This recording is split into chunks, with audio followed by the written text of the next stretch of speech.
শহীদ বীর মুক্তিযোদ্ধা ক্যাপ্টেন আফতাবুল কাদের বীর উত্তমের ৫৫তম শাহাদাত বার্ষিকী পালিত। বিয়ের মেহেদির রং ম্লান হওয়ার আগেই শহীদ হন ক্যাপ্টেন আফতাবুল কাদের বীর উত্তম।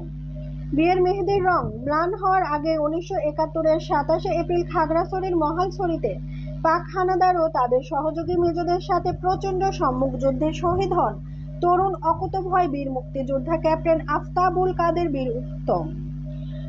মুক্তিযুদ্ধে সক্রিয়ভাবে অংশ নেয়া ৫ ভাইয়ের মধ্যে ক্যাপ্টেন কাদের ছাড়াও তার ছোট ভাই আহসানুল কাদের মামুন ও শহীদ হন যুদ্ধে। রবিবার রামগড়ে যথাযোগ্য মর্যাদায় পালিত হয়েছে বীর শহীদের ৫৫তম শাহাদাত বার্ষিকী। এ উপলক্ষে রবিবার সকালে শহীদ ক্যাপ্টেন আফতাবুল কাদের বীর উত্তম বিদ্যানিকেতনের শিক্ষক শিক্ষার্থী ও পরিচালনা কমিটির সদস্যদের অংশগ্রহণে রামগড় কেন্দ্রীয় কবরস্থানে শহীদের কবর জিয়ারত ও শ্রদ্ধাঞ্জলি নিবেদন করা হয়। পরে বিদ্যালয়ে এ উপলক্ষে মিলাদ ও দোয়া মাহফিল অনুষ্ঠিত হয়। এছাড়া শহীদের স্মরণে খতমে কুরআন ও এতিম দুস্থ শিশুদের ভোজের আয়োজন করা হয়। ৭১-এর ৫ই ফেব্রুয়ারি সরকারি কর্মস্থল পাকিস্তানের হায়দ্রাবাদ থেকে ছুটিতে নিজ বাড়ি ঢাকায় এসেছিলেন ৪০ ফিল্ড রেজিমেন্টের অফিসার ক্যাপ্টেন কাদের। ১৯শে ফেব্রুয়ারি বিয়ে করেন তিনি। ২৫ মার্চের কালো রাতে নিরস্ত্র বাঙালিদের নৃশংস হত্যাকাণ্ডের ঘটনায় মুক্তিযুদ্ধে ঝাঁপিয়ে পড়েন তিনি। ২ এপ্রিল সীমান্তবর্তী মহকুমা শহর রামগড়ে এসে স্থানীয় স্বাধীনতাকামী যুব ও তরুণদের গেরিলা যুদ্ধের প্রশিক্ষণ দেয়া শুরু করেন। রামগড় ও এর আশপাশের এলাকায় বহু প্রতিরোধ যুদ্ধে নেতৃত্ব দেন তিনি। ২৭শে এপ্রিল সকাল ৯টার দিকে মহালছড়িতে অবস্থানকারী মুক্তিযোদ্ধারা শত্রু আক্রান্ত হন। পাক বাহিনী ও তাদের সহযোগী নিজ বাহিনী শত্রুরা ছিল দলে ভারী।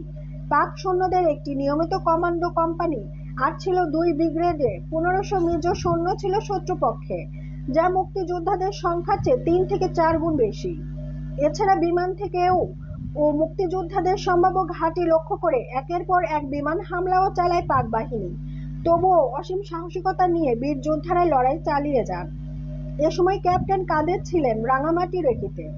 রেকি শেষে মেজর শওকতের প্ল্যান অনুযায়ী ক্যাপ্টেন কাদের যোগ দেন মহালছড়ির এ অসম তুমুল যুদ্ধে।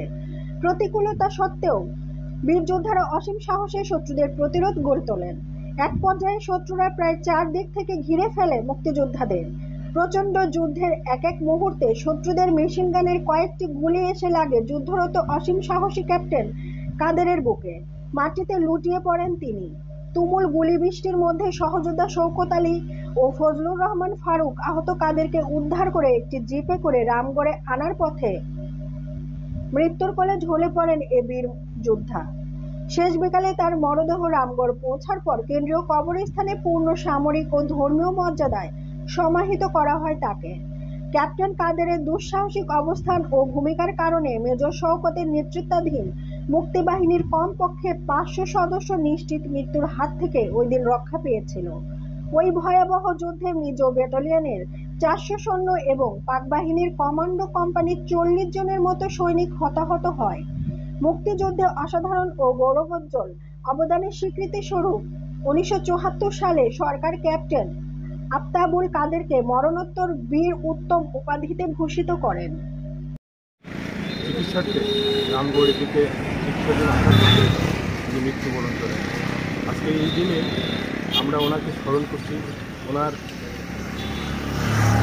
জয়গাথা, ওনার বীরত্ব যুদ্ধে, তার সমর যুদ্ধে ওনার বীরত্ব, এগুলো আমাদের এই প্রজন্মকে আগামী প্রজন্মকে স্মরণ করার জন্য এই প্রতিষ্ঠান, এইখানে একটা শিক্ষা প্রতিষ্ঠান, এই শিক্ষা প্রতিষ্ঠান এই শিক্ষা প্রতিষ্ঠান শহীদ ক্যাপ্টেন কাদের নিকেতনে সকালে আমরা তার কবরস্থানে পুষ্পমাল্য অর্পণ করব এবং তার মাথার জন্য সকাল ৯টায় মিলাদ মাহফিল অনুষ্ঠিত হবে।